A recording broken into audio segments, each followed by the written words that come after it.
teori dulu. Teori terus baru praktek gitu. Ya. Jadi prakteknya pakai manusia sih. Pakai manusia. Kalau waktunya kira-kira berapa lama ya? Kira-kira? Ya, mudah-mudahan nggak lama. Nanti setelahnya salah benar ada musyawarah sebentar yang pengurusnya. Ya. Kan kita Dan- melihat yang di Putri sudah nyambung belum Ustaz? Ya.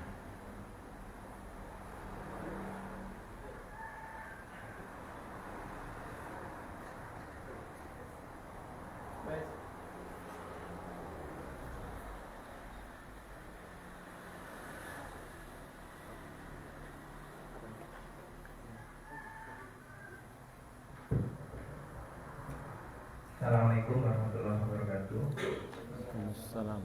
Alhamdulillah.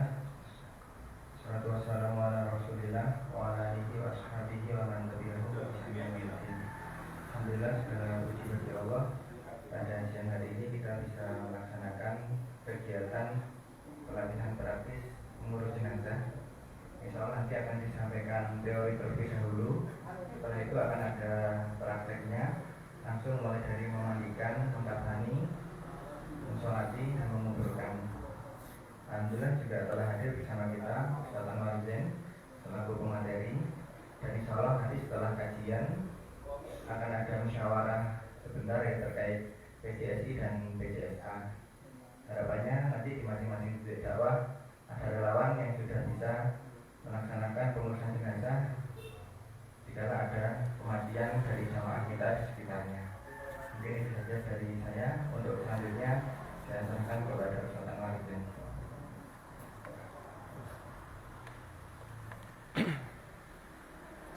Assalamualaikum warahmatullahi wabarakatuh. Alhamdulillahi wahdah wassalatu wassalamu ala man la nabiyya ba'dah wa ala alihi wa sahbihi wa man tabi'a hudahu ila qiyamis sa'ah. Wa ashhadu an la ilaha illallah wahdahu la syarika lah wa ashhadu anna Muhammadan abduhu wa rasuluh. Allahumma anfa'na bima 'allamtana wa 'allimna ma yanfa'una wa zidna 'ilma. Amma ba'd. Ikhwani wa akhwati fillah, azakumullah wa rahimakum. Alhamdulillah pada kesempatan siang hari ini kita masih bisa berkumpul dalam keadaan sehat walafiat, dalam keadaan baik-baik, dan dalam keadaan hati yang saling mencintai karena Allah, karena sama-sama mentauhidkan Allah, sama-sama beribadah hanya kepada Allah, tidak mau ibadah kepada selain Allah, dan sama-sama punya semangat untuk mengikuti panutan terbaik kita, Rasulullah SAW, sang utusan yang diutus untuk menjelaskan bagaimana cara mengabdi kepada Allah Ta'ala yang baik dan benar. Dan materi kita siang hari ini insya Allah adalah tajhizuz janazah, mempersiapkan atau menyelenggarakan jenazah, mempersiapkan jenazah sebelum dikuburkan. Dan sebelum orang itu meninggal biasanya sakit, ya kan? Nah, perlu disinggung sedikit ketika orang itu sudah sakit keras, sakit parah yang dimungkinkan setelah itu ada kematian, maka yang penting untuk dilakukan adalah menunggui. Jadi harus ada yang nungguin orang sakit keras, sakit parah, kondisi apalagi seperti hendak meninggal. Jangan dibiarkan sendirian, kasihan. Jadi termasuk puncaknya birrul walidain, kalau yang sakit itu orang tua kita, adalah nungguin kala sakit parah itu. Ya. Kemudian apalagi kakinya disentuh sudah dingin, dan dinginnya itu terus bertambah naik. Jadi dari ujung kaki sampai betis kok dingin. Kemudian semakin lama semakin dinginnya itu naik ke lutut. Ini tanda-tanda biasanya, tanda-tanda, ya. Jadi kalau jenengan ada yang suka begitu, itu tanda-tanda. Ya. Tapi yang jelas biasanya begitu ya. Apalagi orang yang sakit itu merasakan seperti kesemutan antara bukan di kulit tapi antara daging dengan tulang. Itu ada dalilnya. Nabi pernah menjenguk seorang pemuda yang merasakan hal itu ya, sakit parah. Kemudian ditanya apa yang kau rasakan, dia mengatakan hal itu. Saya merasakan seperti ada semut-semut yang merayap antara tulang dan dagingku. Maka kata Nabi, itu adalah kematian yang lagi turun padamu ya. Karena itu saat begitu jangan terlambat, segera ditalqin dengan kalimat thayyibah la ilaha illallah. Kalimat tahlil la ilaha illallah, bahwa tidak ada yang benar diibadahi kecuali hanya Allah. Kalau orangnya belum paham maknanya, maka perlu difahamkan makna la ilaha illallah itu. Artinya tidak ada yang benar diibadahi kecuali hanya Allah. Kemudian suruh mengucapkan sampai jelas dan menghayati kalimat itu. Atau 2 kalimat syahadat, la ilaha illallah Muhammadun Rasulullah, atau asyhadu an la ilaha illallah wa asyhadu anna Muhammadan Rasulullah. Setelah bisa mengucapkan dengan baik, sudah ditungguin aja, didiamkan. Tapi kalau dia masih baik-baik saja ya, disuruh banyak zikir, memperbanyak kalimat itu. Nah, kemudian kalau dia bicara yang lain, maka ditalkin lagi la ilaha illallah, la ilaha illallah. Kalau sudah nirukan dengan baik dan benar, diamkan. Ketika sudah magep-magep, nafasnya sudah pendek ya, dia tidak ngomong yang lain selain itu tadi, maksudnya dia diam, dia diamkan saja. Tapi kalau dia ngomong yang lain, aduh, misalnya begitu ya, tuntun lagi la ilaha illallah. Tidak usah dikatakan ojo aduh, la ilaha illallah ya. Tidak usah bilang itu, nanti malah dia tertarik untuk membantah kalimat larangan ojo aduh. Wong loro kok ora oleh aduh gitu. Malah nanti ya waktunya habis untuk itu. Jadi la ilaha illallah sampai dia nirukan. Kalau sudah nirukan ya sudah, diamkan. Kalau setelah itu dia kayak nggak sadar diri atau tertidur, biar aja, nggak usah dituntun terus. Itu cara talqin yang benar ya. Jadi bukan la ilaha illallah, la ilaha illallah terus dicecar, akhirnya sampai nggak kuat, terus takut la ilaha berhenti, terus akhirnya Allah, Allah, Allah. Itu malah tidak ada dalilnya. Mentalkin orang yang tidak meninggal dengan Allah, Allah itu tidak ada dalilnya. Nabi mengatakan mangkana akhiru kalamihi la ilaha illallah dakhalal jannah. Karena siapa yang akhir ucapannya adalah la ilaha illallah, maka masuk surga. Maka yang penting itu kalimat terakhirnya.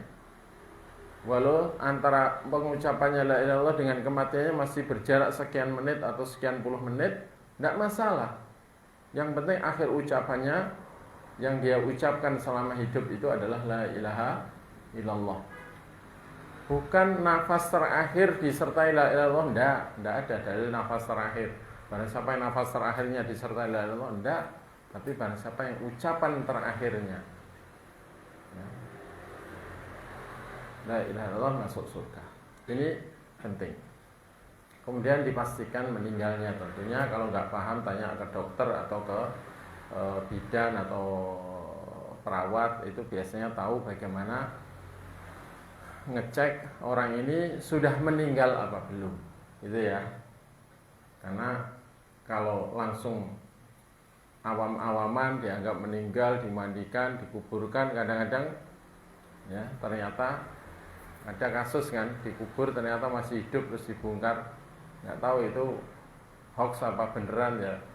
Kalau videonya ya kayak beneran ya kan, ya, apa sandiwara saya nggak tahu. Tapi yang jelas ada istilah mati suri. Mati suri itu mati surahnya, suri itu gambarannya. Jadi dohirnya kayak mati padahal belum mati. Itu bukan mati terus hidup kembali, enggak. Tapi mati gambarannya saja. Baik, kemudian setelah meninggal maka mata ditutup ya, ditutupkan supaya terpejam, karena orang meninggal itu kadang-kadang atau biasanya matanya itu mengikuti rohnya yang keluar sehingga melek gitu ya, atau bahkan pandangannya ke atas begitu ya. Jadi itu bukan tanda su'ul khotimah mata terbuka itu. Kadang orang awam bilang, wah mati ini melorot, su'ul khotimah. Enggak, belum tentu. Karena nyawa itu apa bagi keluar ya, idza kharajatir ruh tabi'ahul basar. Apabila roh keluar itu biasanya diikuti pandangan ya.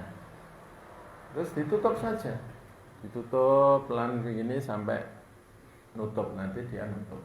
Kemudian supaya mulut itu tidak menganga terbuka, maka bisa diikat ya, diikat di kepalanya ini boleh diikat, asalkan ya diikat biasa dengan kain ya, bukan diikat kuat, jangan diikat pakai tali ya, tambang ya.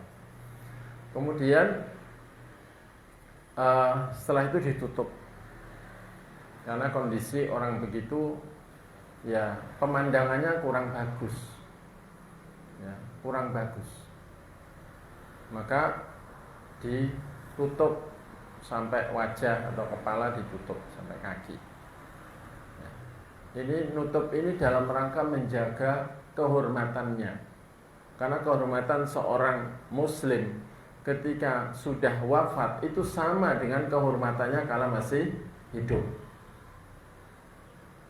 Kehormatannya sama, harus dijaga, dihormati. Karena itu kita disyariatkan kalau masuk kuburan itu melepas sandal.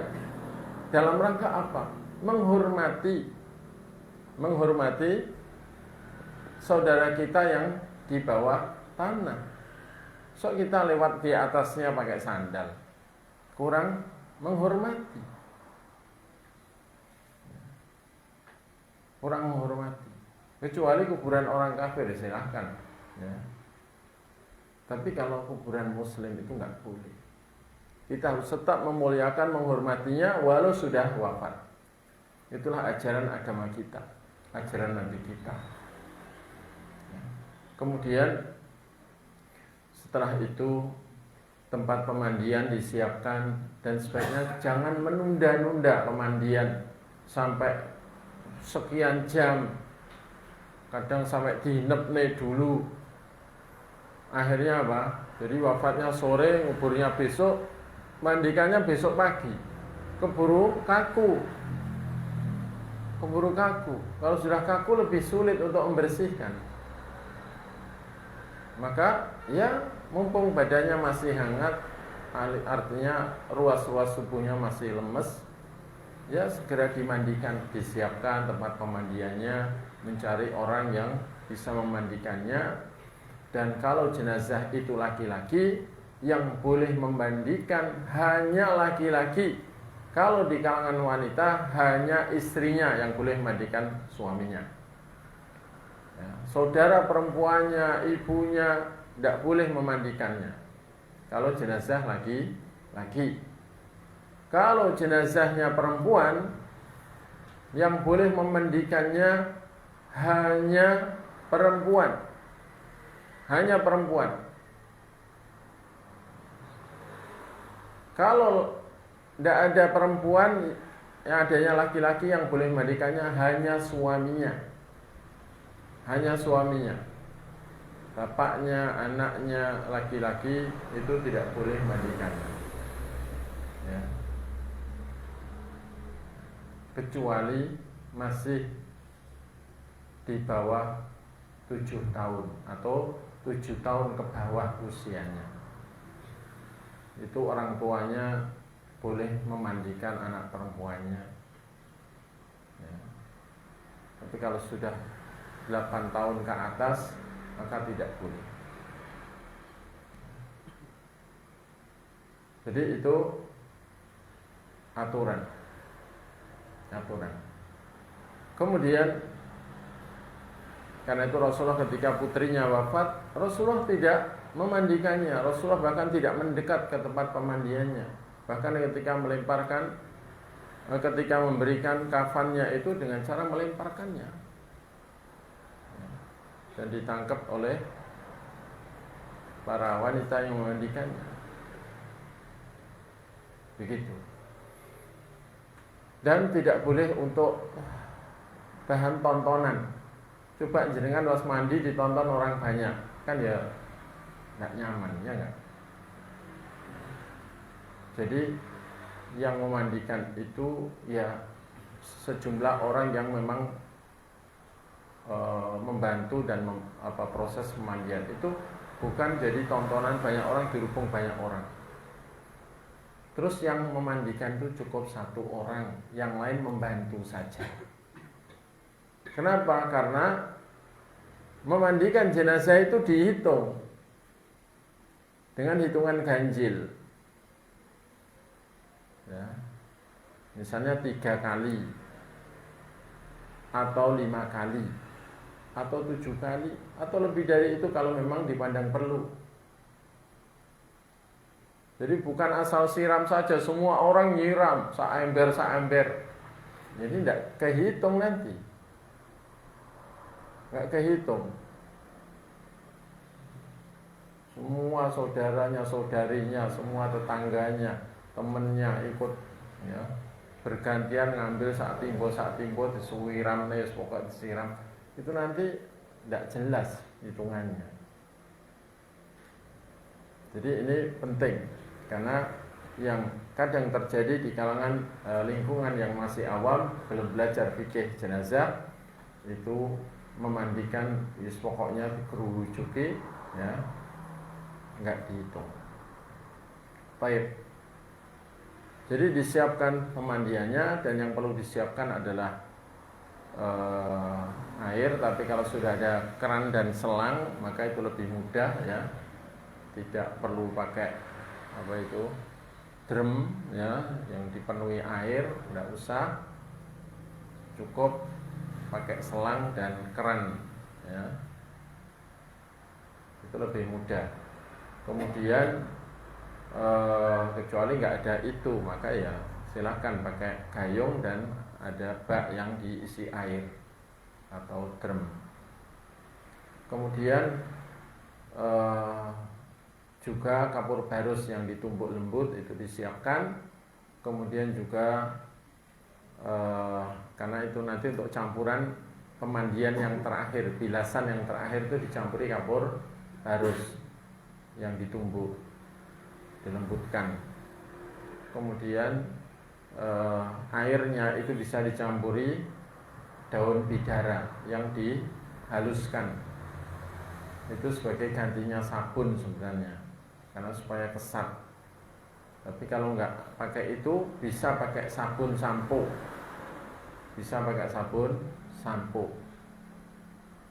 Jadi setelah pemandian yang ketiga misalnya, disampo, disabun rata, kemudian dibilas dari atas ke bawah, kanan dulu kemudian kiri dulu. Itu nanti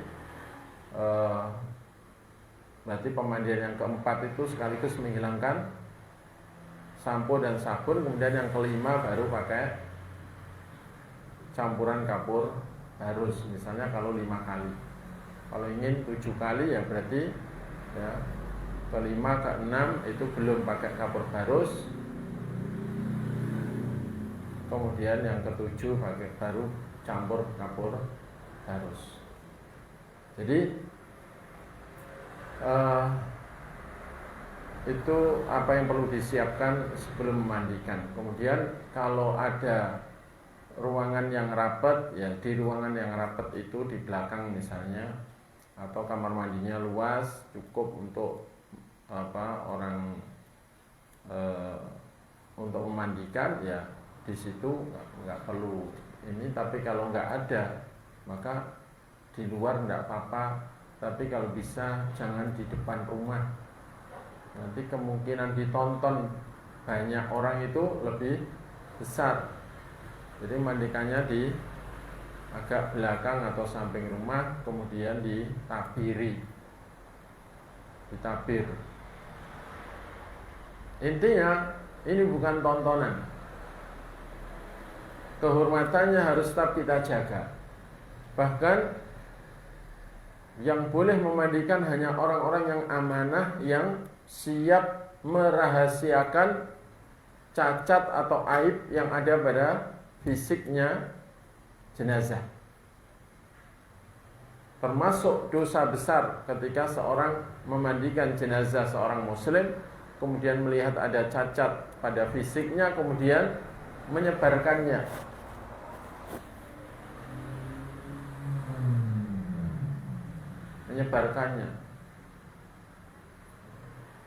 Misalnya punya borok di mana atau punya apa gimana kondisi, terus itu diceritakan. Tidak boleh, harus ditutupi. Ini penting. Kemudian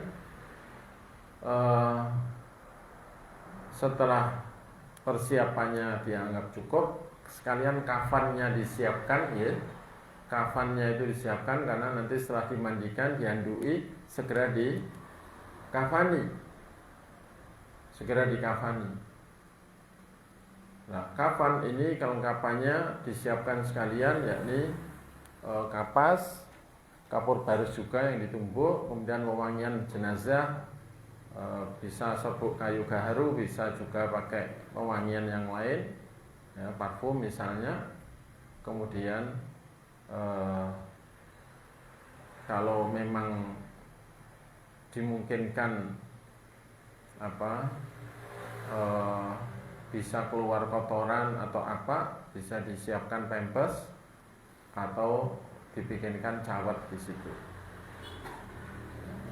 Jadi itu kelengkapannya. Kemudian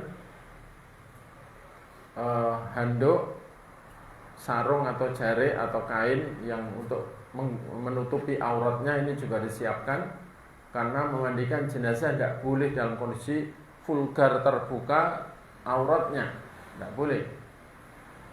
Jadi bagian yang aurat kalau laki-laki antara pusat dengan lutut, ya, dari pusat sampai lutut itu tertutup, tetap tertutup walau kondisi dimandikan. Jadi nggak dibuka blak begitu. Ya. Dah neo isine kalau sampai dibuka begitu, terus rohnya itu tahu kalau jasadnya dipermalukan seperti itu. Itu ya. Kalau wanita ya tetap tertutup antara leher atau pundak sampai betis. Ketika memandikannya dalam kondisi tertutup begitu, dan selang itu bisa ditaruh di bawah kain, disemprotkan di bawah kain. Ini adalah adabnya memandikan. Jadi itunya makanya disiapkan. Baik. Selanjutnya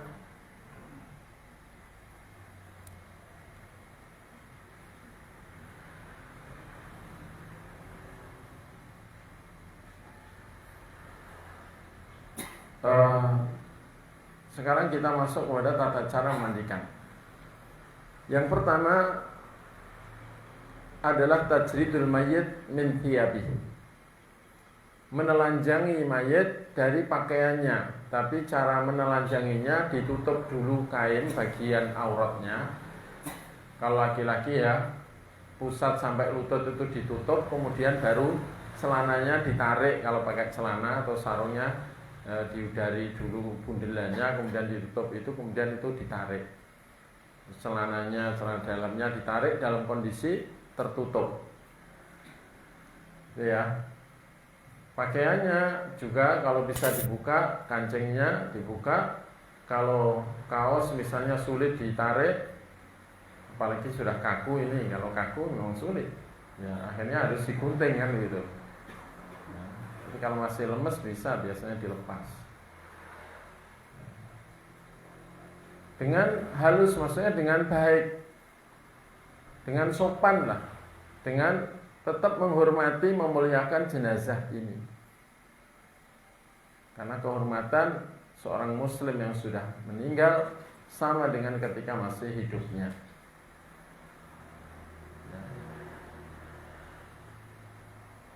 Disunnahkan melepas pakaian ini, dan inilah mazhab jumhur ulama, termasuk dalam mazhab Maliki, mazhab Hambali juga menyatakan demikian, dan juga mazhab Hanafi ya.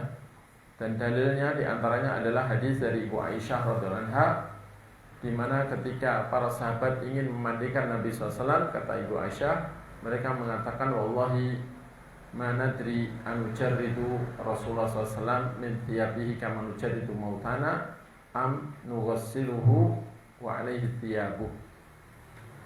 Para sahabat mengatakan, demi Allah, kami tidak tahu apakah kita ini harus menelanjangi Rasulullah SAW dari pakaiannya seperti kalau kita menelanjangi orang-orang mati di kalangan kita, ataukah kita memandikan beliau dengan tetap beliau pakai pakaiannya. Ini menunjukkan bahwa di zaman Nabi, di kalangan para sahabat, apabila ada yang meninggal, ketika mau dimandikan ya ditelanjangi, gitu ya. Jadi ada dalilnya. Kemudian yang kedua, satru auratil mayyit, menutupi aurat si mayit. Bahkan sebelum ditelanjangi itu ditutup, kemudian ditarik pakaiannya sehingga aurat itu tidak sempat terbuka walau sebentar, gitu ya. Dan ini adalah termasuk kewajiban, wajib, yajibu satru auratil mayyit inda syuru' fi ghusli wa la yajuzu an-nadhar ila aurati, dan tidak boleh melihat ke auratnya ketika memandikan itu. Dan dalilnya di antaranya adalah hadis dari Abu Sa'id Al-Khudri radhiyallahu anhu bahwa Rasulullah mengatakan, la yanzuru rajulu ila auratir rajul wal mar'ah ila auratil mar'ah. Tidak boleh laki-laki melihat auratnya laki-laki, dan tidak boleh wanita melihat auratnya wanita. Kalau lawan jenis jelas ya, jelas larangannya. Sesama jenis pun ternyata dilarang. Hanya suami istri yang boleh saling melihat auratnya, selain suami istri tidak boleh. Jadi jangan makanya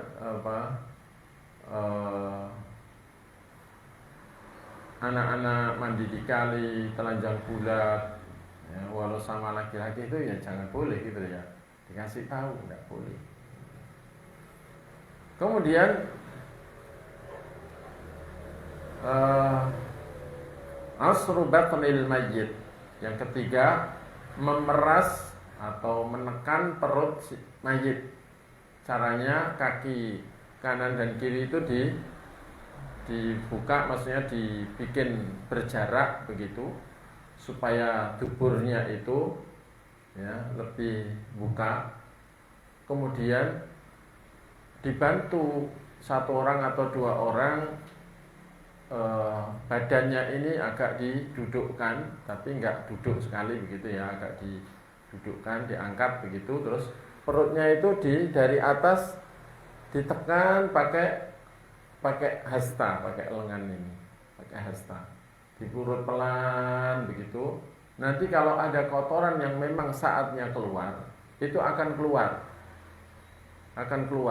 Nah itu mungkin dilakukan 3 kali. Cuma tidak usah terlalu dipaksa gitu loh ya. Terus pokoknya ditekan begitu, terus ditekan, kemudian setelah itu ditidurkan kembali dan dibersihkan.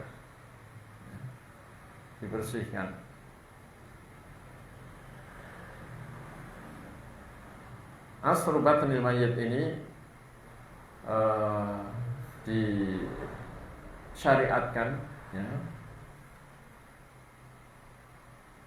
Dan ini sesuai kesepakatan para imam madhab yang 4 ya. mazhab Hanafi, mazhab Maliki, mazhab Syafi'i maupun Hambali.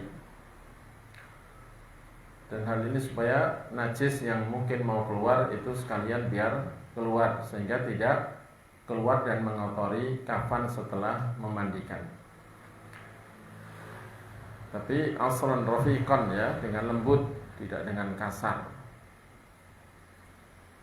Kemudian yang berikutnya dibersihkan, dan tangan yang membersihkan itu tidak boleh langsung begini, tapi pakai kaos tangan atau pakai kayaknya dibungkus kain tangannya, pakai kaos tangan, karet misalnya, atau dibungkus kain untuk nyawii, untuk membersihkan kotoran kubul maupun dubur ketika itu. Dan kalau terjadi sesuatu ketika itu, ya, misal jadi kaku atau jadi tersenyum, maka mandinya dihentikan. Ya. Kenapa? Tahu jawabannya? Karena dia belum mati. Jadi dia belum mati. Dilikidik saja, nanti bangun. Baik. Jadi biar nggak ngantuk, ya. Kemudian yang keempat, niyatul ghusli, niat memandikan. Meskipun la tajibun niyah fi ghusl mayyit, madhabul jumhur, kalau toh tidak niat dalam memandikan jenazah ini sah, karena memang niat ini tidak wajib. Dan itu menurut madhab jumhur ulama, termasuk madhab Hanafi, madhab Maliki, madhab Syafi'i, dan suatu riwayat dari madhab Ahmad. Kenapa? Alasannya li'annal qasda fi ghuslil mayyit at-tandhif fa asbaha ghuslan najasah. Karena yang dimaksud dengan memandikan mayit itu adalah membersihkannya saja, membersihkan, mensucikan, sehingga menyerupai membersihkan najis yang menempel gitu. Pokoknya dalam mensucikan najis itu kan tidak harus ada niat. Beda kalau menghilangkan hadas, itu harus ada niat. Tapi kalau menghilangkan najis nggak harus ada niat. Para ulama sepakat, seandainya seorang punya sarung kena kencing atau kena kencingnya anaknya misalnya, dia niatnya dia mau bepergian, terus sarungnya itu disampirkan di jemuran, di dekat sumur misalnya, sumurnya di luar misalnya, ya, ditaruh di jemuran. Niatnya mensucikannya itu, mencucinya besok atau lusa kalau udah pulang bepergian. Ternyata selama dia bepergian, tiap hari hujan lebat mengguyur sarungnya. Begitu pulang, kok sudah hilang bau pesingnya. Nah, walau tidak punya niat menghilangkan najis, sarung itu suci, gitu ya, suci. Nah, maka memandikan jenazah ini, walau kita menghormati, ada yang berpendapat ya harus niat, yang mandikan harus niat, tapi sebenarnya jumhur ulama mengatakan tidak wajib. Ya niat, ya bagus, tapi seandainya lupa, tidak usah diulang. Apalagi sudah terlanjur dikafani, itu dari aku mau alur niat, ya itu dari naik, ya. Jangan. Kemudian yang kelima, mashu asnanil mayyit wa min kharayh wa tanzifuhuma. membasuh atau mengusap, menggosok ya giginya si mayit dan ya yakni apanya, cetaknya ya, langit-langit mulutnya, dan membersihkannya pakai kain yang dibasahi, digosokkan, kemudian dibuka mulutnya, dibersihkan ya. Begitu. Yustahabbu ayam sahal ghasil asnan al-mayyit wa min khari wa yunadhihuhuma wa hadha bi ittifaqil madhhabil fiqh al-arba'ah. Ini disunahkan ya, tidak wajib tapi disunahkan sesuai kesepakatan para imam madhab yang 4 atau kesepakatan 4 madhab. Dan dalil yang menunjukkan itu diantaranya dalil dari riwayat dari Ummu Atiyah Nusaybah Al-Ansariyah radhiyallahu anha bahwa Nabi SAW qala lahunna, berkata kepada para wanita yang memandikan putri beliau, ibda'na bima yaminiha wa madi'il wudu'i minha, mulailah dari yang kanan dan tempat-tempat bagian-bagian atau anggota-anggota wudhu darinya. Anggota wudhunya diantaranya kan ya, dalamnya mulut kan begitu ya. Dan hal ini juga tujuannya min ajli izalati ma yukrahu rihuhu au ru'yatuh, menghilangkan sesuatu yang tidak disukai baunya ataupun pemandangannya. Kalau giginya kotor, kuning begitu kan ini ya tidak bagus dilihat kan begitu, maka dibersihkan. Kemudian yang keenam, taudiatul mayyit, mewudukan mayit. Jadi mayit ini tadi setelah dibersihkan kemaluannya dan tuburnya, disabun bersih ya, itu terus dibersihkan giginya dan seterusnya, kemudian terus diwudukan. Berarti telapak tangannya kanan kiri dicuci, kanan dulu kemudian kiri 3 kali, kemudian wajahnya ya dicuci ya. Umurnya gimana? Bisa dengan cara wajahnya diiringkan, hidungnya ditutupi, kemudian dibasuh mulutnya, insya Allah tidak masuk ke perut, insya Allah kalau diiringkan begitu ya. Itu kumurnya. Kemudian hidungnya tidak usah disemprot ya, karena nanti masuk ke paru-paru. Cukup kain yang basah itu atau kaos tangan yang basah tadi dimasukkan ke hidungnya ya. Kemudian ya, ini 3 kali, kemudian dibasuh wajahnya dengan terus menjaga lubang hidung jangan sampai kesembur air, karena kadang-kadang kalau paru-paru kemasukan air itu nanti dalam hitungan beberapa jam kadang-kadang balik keluar dan disertai darah atau sesuatu yang kotor. Itu kalau paru-paru penuh air ya.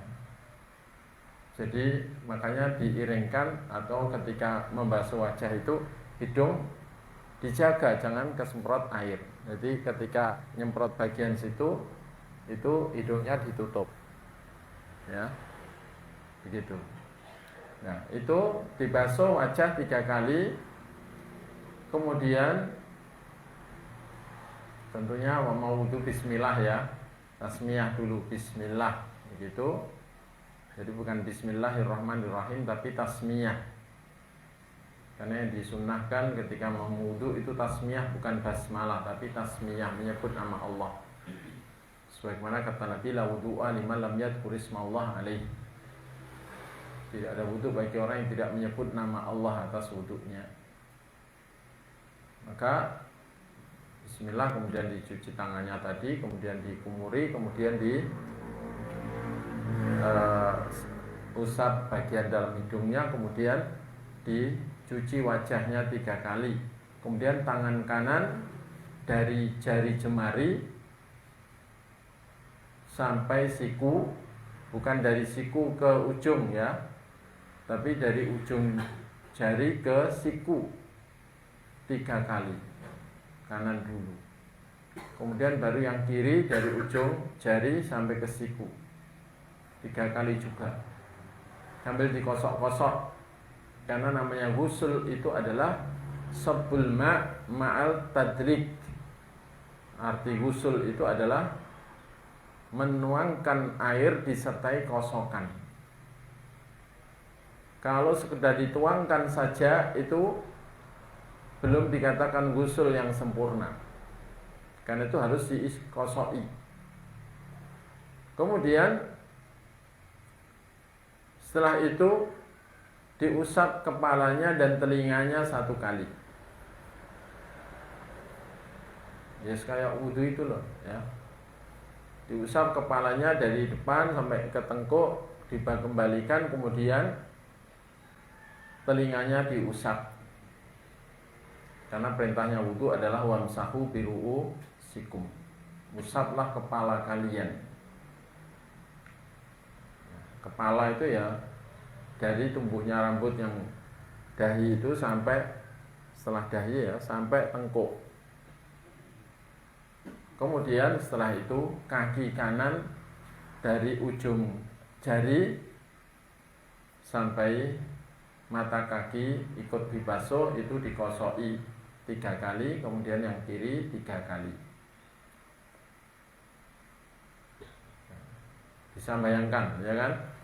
Pokoknya ya seperti wudu itu. Kemudian setelah itu kepala bagian kanan dibasuh ya. Dibasuh bagian tengah, dibasuh bagian kiri, dibasuh.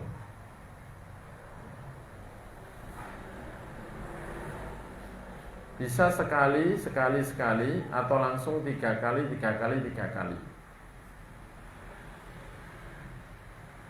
Kemudian badan yang sebelah kanan. Kenapa ini? Cek. Badan yang sebelah kanan.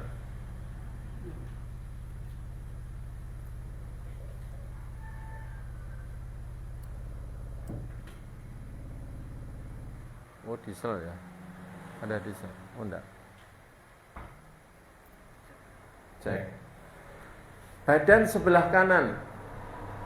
Mulai leher, kan kepala sudah ya kan? Leher, lengan ya sampai siku tadi.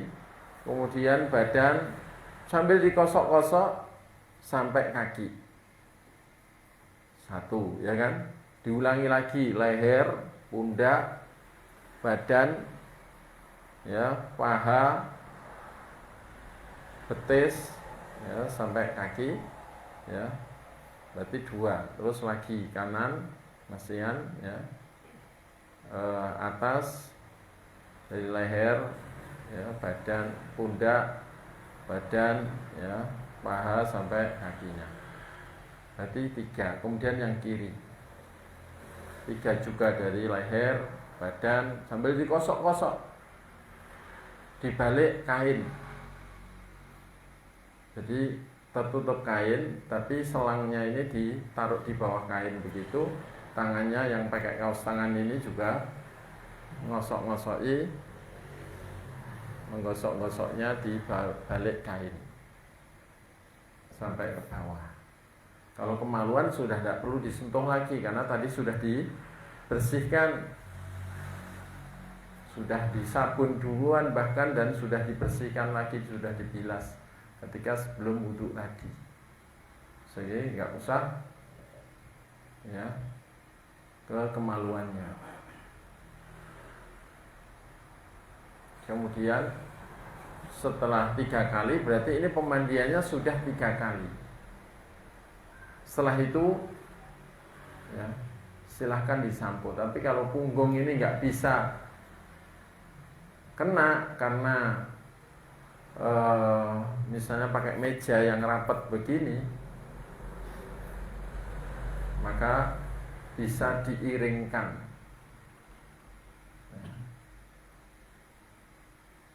Yang punggung itu diiringkan, baru punggung dari atas ke bawah ya 3 kali. Kemudian setelah itu baru silahkan disampo, disabun wajahnya, disabun yang banyak ya, seluruh tubuhnya sampai ujung kakinya, sela-sela jari jemarinya disabun, dikosoi, disabun. Setelah itu dibilas sebagai pemandian yang keempat. Kepala, wajah, badan bagian kanan sampai kaki, dan badan bagian kiri sampai kaki. Dengan itu berarti kita mandikannya sudah 4 kali. Yang kelima, kalau pengen 5 kali saja, yang kelima ini kita guyur ya, kepala, wajah, badan sebelah kanan pakai air yang sudah kita campur serbuk kapur barus. Kemudian baru yang kiri. Dengan itu berarti selesai. Gitu ya. Dengan itu berarti memandikan jenazah sudah selesai 5 kali.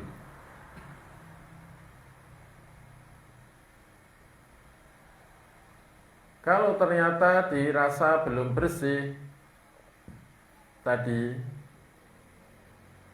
setelah dibilas dari sabun, yang keempat, wah belum bersih, disabun lagi. Monggo disabun lagi, nanti dibikin 7 kali. Jadi setelah bilasan yang keempat, misalnya mau disabun lagi karena dirasa belum bersih, disabun. Setelah itu dibilas, berarti yang kelima ya, terus dibilas lagi ke-6, terus yang ke-7 yang terakhir itu yang dicampuri kapur harus. Karena Rasulullah SAW memerintahkan kepada para wanita yang memandikan putrinya dengan perintah ya, igsilna thalathan aw khamsan aw sab'an aw aktsara min dzalika idza ra'aitunna dzalik. Atau kama qala Rasulullah SAW, mandikanlah dia 3 kali atau 5 kali atau 7 kali atau lebih dari itu kalau kalian memandang perlu.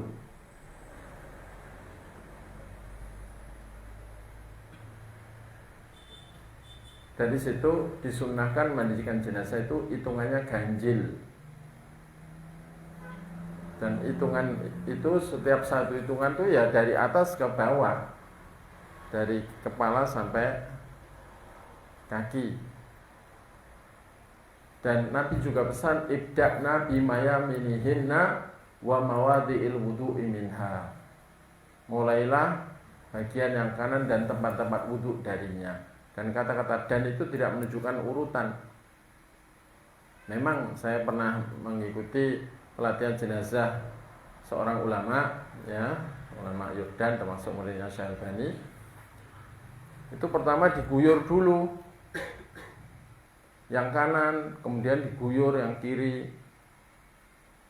Jadi setelah dibersihkan kemaluannya ya, itu diguyur dulu badannya yang kanan, kemudian diguyur yang kiri, kemudian baru diwudukan.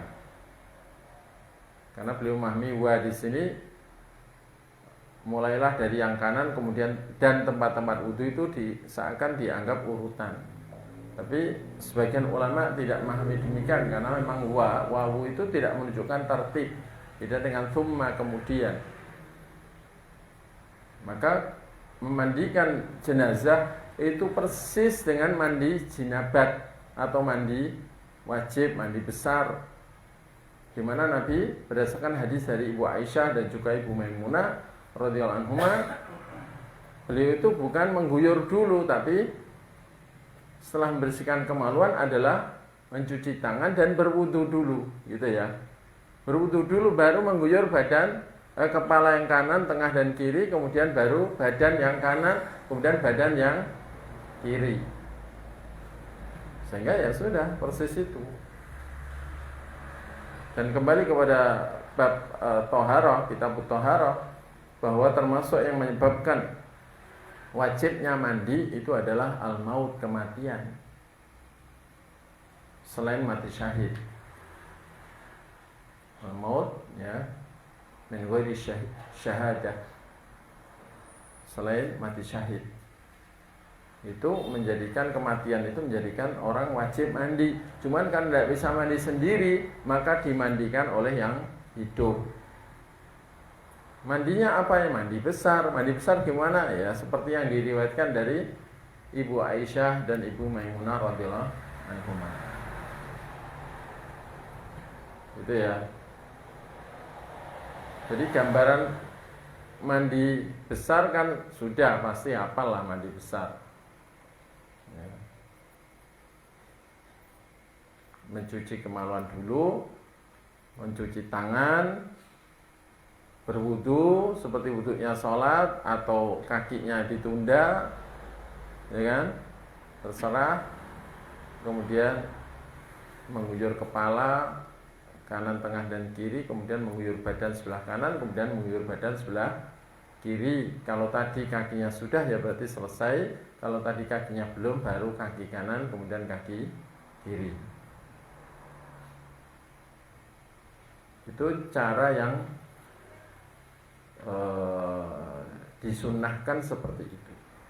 Meskipun mandi besar itu dengan cara pokoknya mengguyur sekujur tubuh rata sambil dikosoi dari kepala sampai kaki dengan niat menghilangkan hadas besar, sudah sah. Sudah sah, cuman ya kurang sesuai sunnah, tapi sudah sah. Sudah sah.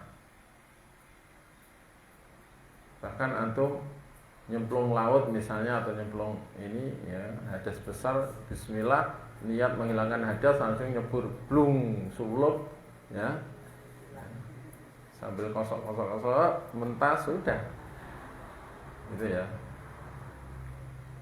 itu sah sudah. Cuman kalau mengikuti tata cara sunnah itu lebih utama tentunya, lebih sempurna dalam pahala juga. Baik, itu berkaitan dengan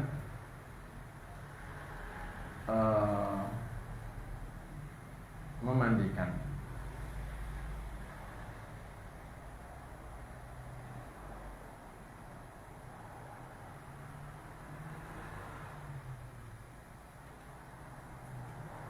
Dan setiap apa yang diungkapkan tadi ada dalilnya, cuman kalau kita baca semua hadis-hadisnya berkaitan dengan ini, pemandian ini, maka terlalu lama nanti ya, terlalu lama.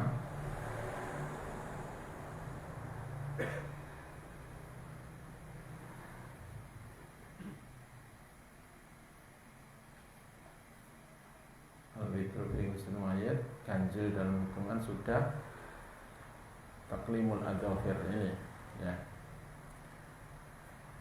Yang ke-11 berarti ya. Jadi tadi keberapa yang dicatat tadi? 6. Ke-6 itu tadi mewudukan ya kan.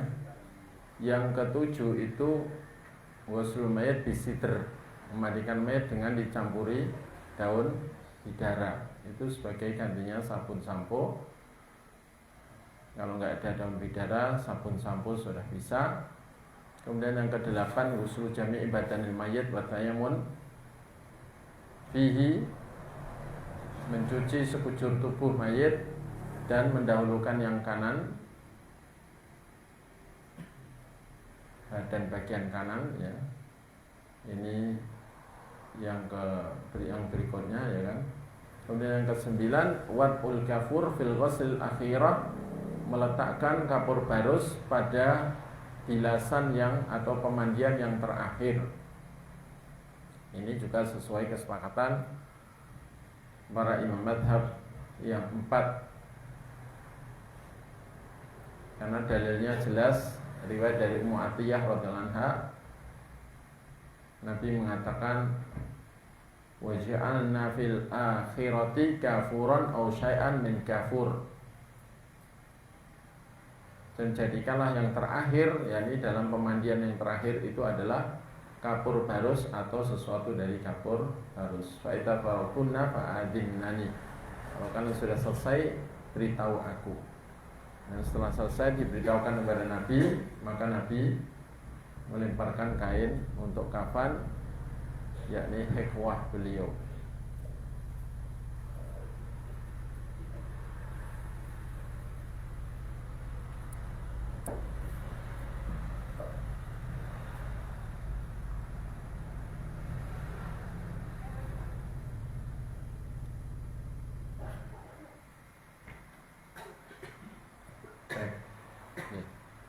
Al-ashirah yang ke-10 adalah al-bitru fi ghusl mayyit, ganjil dalam hitungan memandikan mayit. Ini juga bittifaqil madhahibil fiqhiyah al-arba'ah, sesuai kesepakatan madhab fikih yang 4. Dan dalilnya jelas dari Mu'atiyah juga, islina ha thalathan aw khamsan aw aktsara min dzalika in ra'aitunna dzalik.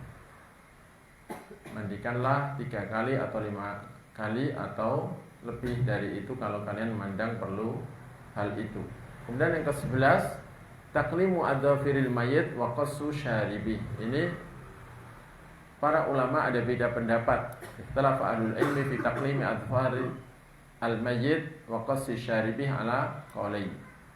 Para ahli ilmu berbeda pendapat tentang memotongi kuku si mayit dan memotong kumis si mayit menjadi 2 pendapat. Pendapat pertama ya, mengatakan yukrahu taklimu adfaril mayyit wa qassu syaribi. Dimakruhkan memotongi kuku si mayit dan memangkas atau mencukur kumis, memendekkan kumis si mayit. Dan ini menurut madhab Hanafi dan madhab Maliki, dan suatu pendapat dalam madhab Syafi'i, di mana sebagian ulama Syafi'i membenarkan makruhnya hal itu. Dan Imam Nawawi rahimahullah juga memilih pendapat hal ini. Dan Al-Imam Ibnu Mundzir itu juga condong kepada pendapat makruhnya memotongi kuku dan kumis orang yang telah mati. Ya. Dan hal itu alasannya adalah li'annahu yuf'alu lis-zinah. Memotongi kuku, menipiskan kumis itu adalah bagian dari berhias diri. Wal mayyit laisa bimahalliz zinah. Sementara mayit itu bukan tempatnya berhias diri. Al-qaul tsani, pendapat kedua, yustahabbu, berpendapat disunnahkannya taklimu adfaril mayyit wa qassu syaribi, memotongi kuku mayit dan memendekkan atau mencukur kumisnya. Wa huwa madhhabul Hanabilah, ini adalah madhab Hambali. Wa qaulun lisyafi'iyah, dan suatu pendapat dari kalangan madhab Syafi'i. Wa qaulu ta'ifah minas salaf, ini juga pendapat sekelompok ulama dari kalangan ulama salaf. Dan ini pula yang dipilih oleh Syekh Ibnu Baz dan Syekh Ibnu Utsaimin rahimahullah. Dan alasannya yang pertama itu tandif, membersihkan. Ya, la yata'alau bi qat'i udwin asbah izalatal wasakh. Bukan termasuk memotong bagian dari tubuh, tapi lebih menyerupai menghilangkan sesuatu yang kotor. Yang kedua, ya sunnah fi hayati. Alasannya yang kedua adalah karena memotong kuku, menipiskan kumis itu sunnah di masa hidupnya. Sehingga walau sudah wafat, ya tetap disunahkan. Kalau memang kukunya panjang perlu dipotong, ya laksanakan sunnah itu. Begitu. Kemudian yang kedua, yang ke-12, halqu sya'ri anatil mayyit, berkaitan dengan memotong bulu kemaluan mayit. Itu gimana? Dijelaskan yahrumu halqu sya'ri anatil mayyit, diharamkan memotong bulu kemaluan mayit. Bahwa madhabul Hanabilah itu menurut madhab Hambali. Alasannya lima fihi min masil aurah wa nadhariha. Karena dalam memotong itu berarti menyentuh aurat dan memandang aurat. Bahwa muharram dan itu diharamkan. Ya, kecuali mungkin kalau yang memandikan hanya suaminya atau yang memandikan hanya istrinya, maka illah pengharaman ini menjadi hilang, sehingga hukumnya beda lagi. Karena hukum kadang berubah karena perbedaan keadaan. Ikhtilaful ahkam ikhtilafil ahwal. Perbedaan hukum karena perbedaan keadaan. Wal hukmu yadur ma'al illati wujudan wa adaman. Hukum itu berlaku atau tidak berlaku sesuai ada tidaknya illah. Sebab ditetapkannya hukum itu apa? Kalau sebabnya ada menjadi berlaku, kalau sebabnya tidak ada menjadi tidak berlaku. Nah, kemudian tanshiful mayyit ba'dal ghusli, yang ke-13, ya.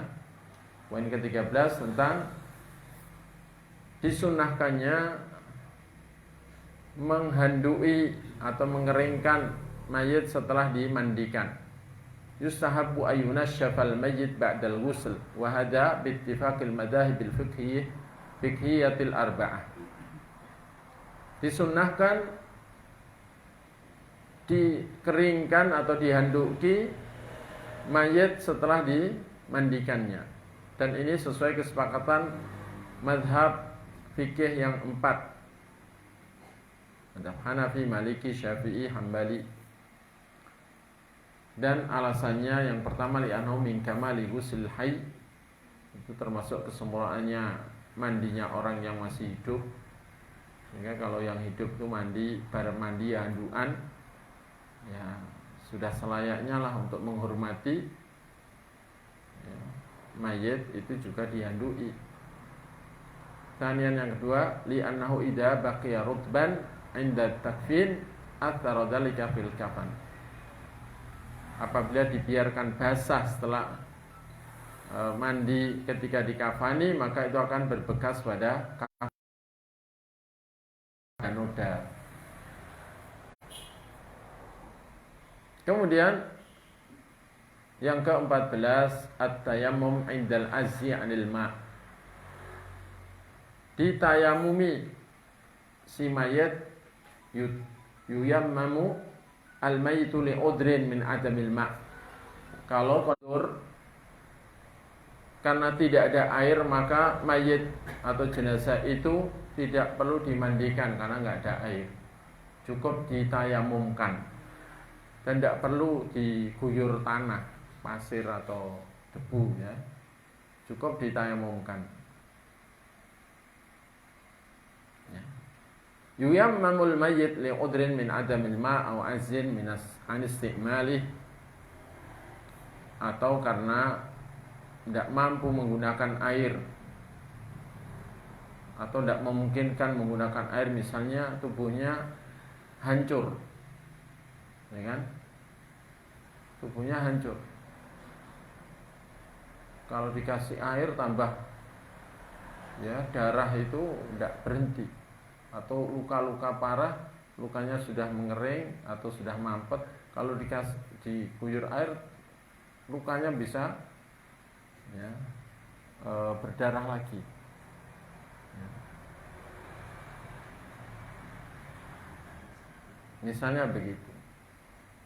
Atau ada air, tapi air itu di danau dan danau itu banyak buayanya. Nah, ini yang mandikan bisa jadi korban malah kan gitu.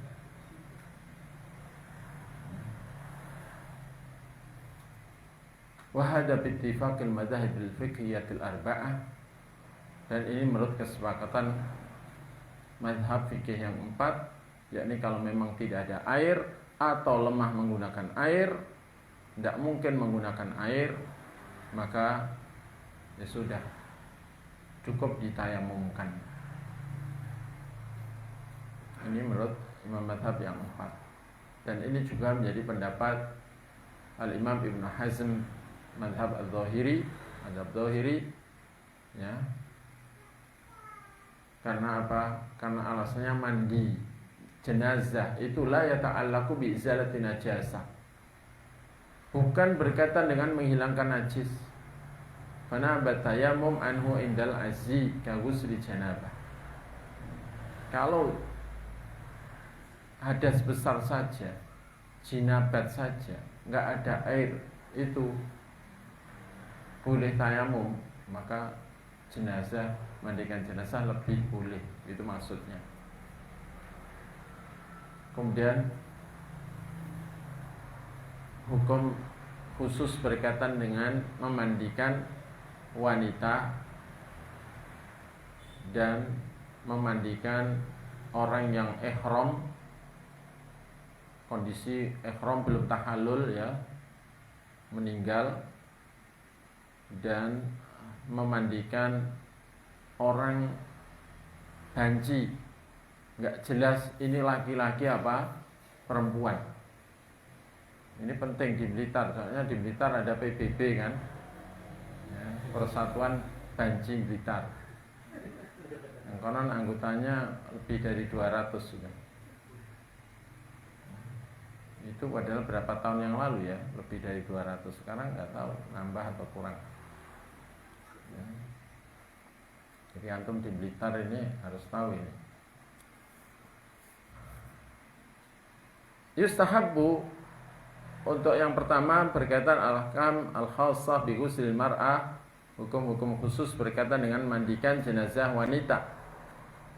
Yustahabbu tasrih sya'ril mayyitah, disunnahkan mengurai rambut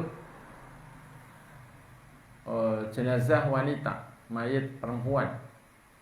Wa ja'alhu thalath dhafair khalfaha, dan setelah dimandikan itu dibikin 3 pintalan, 3 kelabangan ya, yang diarahkan nanti ke belakang. Jadi 3 pintalan itu nanti arahnya ke belakang. Wa huwa madhabul jumhur, ini adalah madhab jumhur ulama Malikiyah dan Syafi'iyah serta Hambali, Hanabilah.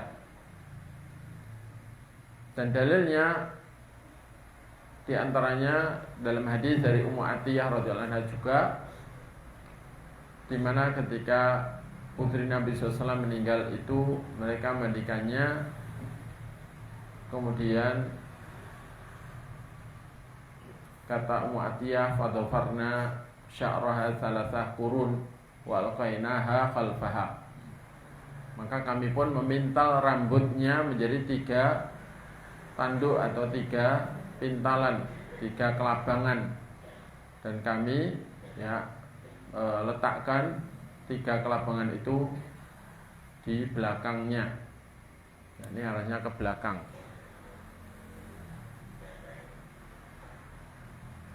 Kemudian atsaniyah, yang kedua, ghuslul khuntha al-mushkil, memandikan banci yang enggak jelas. Kan ada yang ini jelas laki-laki, cuman dia suka banceni, beda. itu jelas ya kan. Atau ini sebenarnya perempuan cuman tomboy, senangannya macak lanang, ya, cukuran cepak, nggak pakai giwang, ya, pakai kaos oblong, nggak pakai kutang, ya kan. Terus pakai celana ya laki-laki, sandal laki-laki. Tapi aslinya perempuan lah, itu jelas juga ya kan, yang mandikan perempuan. Tapi ini yang pendatang misalnya ya kan, ini perempuan, tapi ya banyak yang bilang bencong. Jadi dari atas perempuan, dari bawah ya kayak laki-laki atau laki-laki. Ini gimana? Maka ya sudah, berlakulah di sini al-khuntha al-mushkil yuyammamu wala yughassalu. Banci yang tidak jelas ini dinisbatkan kepada laki-laki apa perempuan, ini ditayamumi saja, tidak dimandikan. Susah ya kan, dibanci ini susah. Wa hadza madhhabul jumhur, ini adalah madhab jumhur ulama Hanafiyah, Malikiyah, Hanabilah, dan satu sisi pendapat dalam madhab Syafi'iyah. Wa dzalika lil ati, alasannya awalan yang pertama li'annahu mata qabla ayyasbina amru, karena dia mati sebelum jelas perkaranya, laki apa perempuan, falam yughassilhu rajul walam ra'ah, sehingga laki-laki tidak boleh memandikannya, demikian juga wanita. Nanti kalau memandikan laki-laki mati bae ya perempuan, memandikan perempuan tiba ya pada girap-girap kan gitu.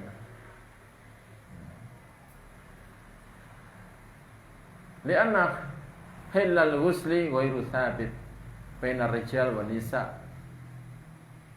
ya, fayutawaqqa,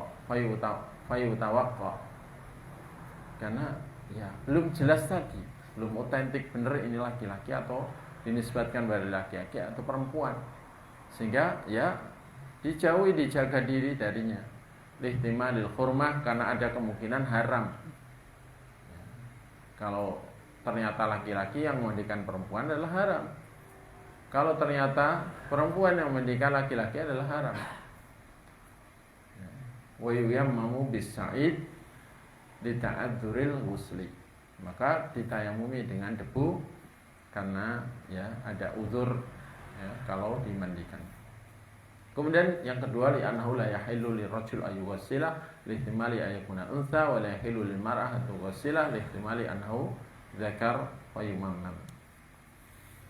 Karena tidak halal bagi laki-laki memandikannya karena ada kemungkinan dia perempuan, dan tidak halal bagi perempuan memandikannya karena ada kemungkinan dia laki-laki, sehingga dia ditayamumi saja. Kemudian sifat pemandian orang yang mati dalam keadaan masih berihram, belum tahallul, padahal sudah memulai ihram, bertalbiyah dari miqat misalnya untuk jamaah umrah, atau sudah masuk tanggal 8 dan sudah mulai talbiyah bagi jamaah haji sebelum tahallul, meninggal, maka ghuslul muhrim al-mayyit ka ghuslihi wa huwa hayy wa yujannabu ma yujannabu wa huwa hayy. Dimandikanlah orang yang berihram itu, yang sudah mati itu, seperti dimandikannya ketika dia masih hidup, dan dijauhi apa yang harus dijauhi ketika dia masih hidup. Artinya larangan-larangan ihram berlaku untuknya. Dimandikan, tapi ya tidak pakai pewangian, ya, hindari sampo, sabun wangi, kemudian tidak perlu dikasih minyak wangi setelah itu, termasuk kapur barus, tidak perlu. Dan itu adalah mazhab Syafi'i, Hambali, wa bihi qala ta'ifah minal salaf, dan berpendapat seperti itu juga sekelompok dari ulama salaf, dan itu juga termasuk pendapat Al-Imam Ibn Hazm dan Ibn Taimiyah serta Ibn Qayyim, dan juga Al-Imam As-San'ani dan Al-Imam Syekh Ibn Baz dan Ibn Utsaimin rahimahumullah. Ya. Dan dalil yang menunjukkan hal itu adalah hadis, di antaranya hadis dari Ibnu Abbas radhiyallahu anhu, ia berkata, baina rajulun waqifun ma'an Nabi sallallahu alaihi wasallam bi Arafah id waqa'a an rahilatih fa waqasathu au qala fa awqasathu. Ya. Ketika ada seorang yang wukuf bersama Nabi sallallahu alaihi wasallam di Arafah, tiba-tiba ia terjatuh dari kendaraannya, maka ya, kendaraannya itu menginjak dia, yakni untanya itu menginjak dia sehingga dia mati. Faqala Nabi sallallahu alaihi wasallam, "Igsiluhu bima'in wa sidrin wa kaffinuhu fi thawbain wa la tumissuhu tayyiban atau tiban wa la tuhammiru ra'sahu wa la tuhannituhu fa innallaha yab'atsuhu yaumil qiyamati mulabbiyan." Mandikanlah dia dengan air dan daun bidara, karena bidara enggak wangi tapi membersihkan. Sehingga kalau pakai tidak ada bidara, pakai sabun yang tidak wangi boleh. Ya. Kalau sabun wangi ada khilaf dengan ulama. Keluar dari khilaf adalah lebih utama.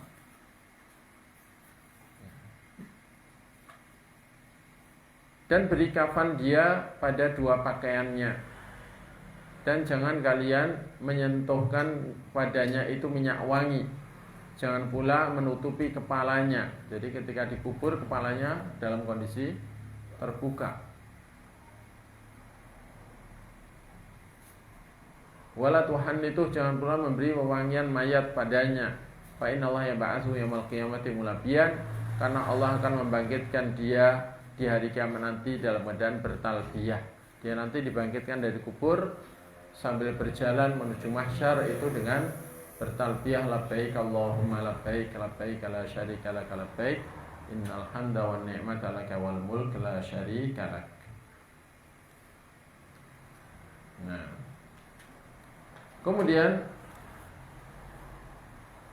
bagaimana idza kharaja minal mayit najasah ba'da ghusli? Kalau keluar dari mayit itu sesuatu yang najis setelah dimandikan, apakah perlu mengulang mandinya atau mencucinya atau bagaimana? Dijelaskan idza kharaja minal mayyit najasah ba'da ghusli wa qabla takfini wajib ghuslun najasah wala yu'adul ghuslu.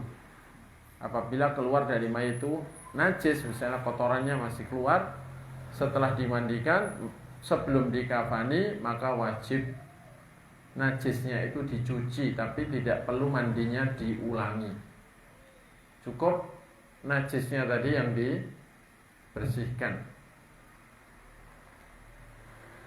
Mandinya tidak perlu diulangi. Dan ini adalah madhab jumhur ulama, ulama Hanafiyah, ulama Malikiyah, dan ulama Syafi'iyah. Dan alasannya li'anna al-ghusla qad urifa bin nas wa qad hasala marrah wa saqata al-wajib fala yu'idu. Memandikan sudah diketahui secara nas dan itu sudah dilaksanakan sekali, dan kewajiban mandikan sudah gugur sehingga tidak perlu mengulangi lagi. Yang kedua, li'anna kharaja 'anit taklif bi naqdi taharah. Mayit itu keluar dari beban kewajiban, ya, termasuk kewajiban karena batal bersucinya, batal wudhunya. Dia tidak wajib, ya, wudhu lagi atau mandi lagi.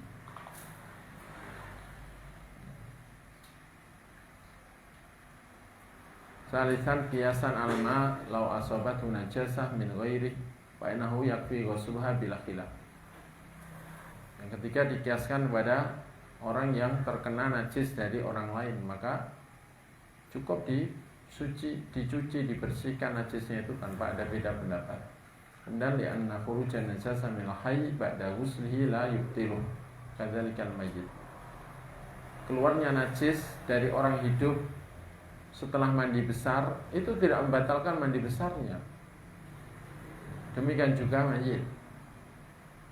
Jadi antum setelah jinabat terus mandi besar, setelah itu kok buang air kecil atau air besar, tidak perlu mengulang mandi.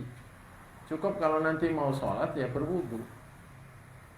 Ya, wajib wudunya ketika mau sholat. Kalau itu di waktu duha misalnya, ya, tidak mau sholat, sholatnya nanti duhur ya wudunya ba'da duhur nanti nggak apa-apa gitu loh ya. Nah, qabla duhur ya, sebelum duhuran baru wudu, nggak perlu mandi lagi. Kemudian hukum mengulang wudunya mayit setelah keluar najis darinya. Idza kharaja minal mayyit najasa ba'da ghuslih wa qila takfini wa qabla takfini fala yu'ad wudu'uh wa madhhabul jumhur. Apabila keluar dari mayit itu benda najis setelah dimandikan dan sebelum dikafani, maka tidak perlu diulang wudunya, dan inilah pendapat mazhab jumhur ulama Hanifiyah, ya, Malikiyah, ya, dan pendapat yang lebih sahih riwayatnya dari mazhab Syafi'iyah. Ya.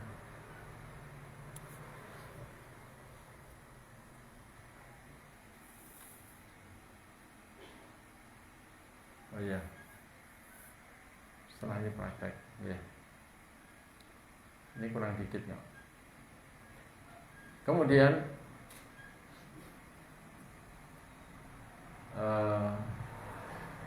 hukumnya mandi bagi orang yang memandikan mayit. Disunnahkan bagi orang yang telah memandikan jenazah itu untuk mandi besar. Ya, ini sesuai kesepakatan para imam madhab yang 4 karena dalilnya jelas. Di antaranya hadis dari Abu Hurairah radhiyallahu anhu, Nabi mengatakan man ghassala maitan falyaktasil, barang siapa memandikan mayit maka supaya ia mandi. Ini barang siapa telah memandikan mayit supaya ia mandi. Dan dari Ibnu Umar beliau mengatakan kunna nughassilul mayyit faminna man yaktasil wa minna man la yaktasil. Kami biasa memandikan mayit, maka di antara kami ada yang mandi, di antara kami ada yang tidak mandi. Ini menunjukkan itu sunnah dan tidaklah wajib. Ya, kalau ada kalimat perintah, tapi karena ada dalil yang memalingkan dari hukum perintah, maka ini menjadi tidak wajib. Inilah hal-hal yang berkaitan dengan pemandian jenazah. Dan adapun pengkafanan, maka untuk laki-laki itu 3 lapis kain. Kalau untuk perempuan maka menggunakan 5, tapi dibagi. Ada gamisnya, ada sarungnya, ada jilbabnya, kemudian 2 lapis di luarnya. Ya, sehingga 5. Kalau perempuan 5 lapis, tapi dijadikan seperti tadi, sarung, jubah atau gamis, ya, kerudung sama 2 lapis di luarnya. Dan karena kain mori itu rata-rata sempit, paling lebar mori itu kalau nggak salah 115. Untuk orang gemuk, orang berpostur besar itu biasanya nggak nutup. Maka kain kafan tidak harus kain mori, bahkan tidak harus kain katun. Silahkan kalau pakai kain ospot misalnya yang lebar 1,5, atau kain toyobo, ya, lebarnya 1,5 kan, atau kain drill lebih tebal, ya kan, lebarnya juga 1,5. Jadi untuk yang berbadan lebar atau gemuk itu bisa pakai yang lebarnya 1,5 itu enak ya. Tapi nggak harus kain mori, karena kain mori ada yang 90, ada yang 100, ada yang 110, maksimal kayaknya paling lebar 115. Itu seringnya bagian dada, apalagi di sini umumnya kan disedekapkan, itu biasanya tidak bisa rapat,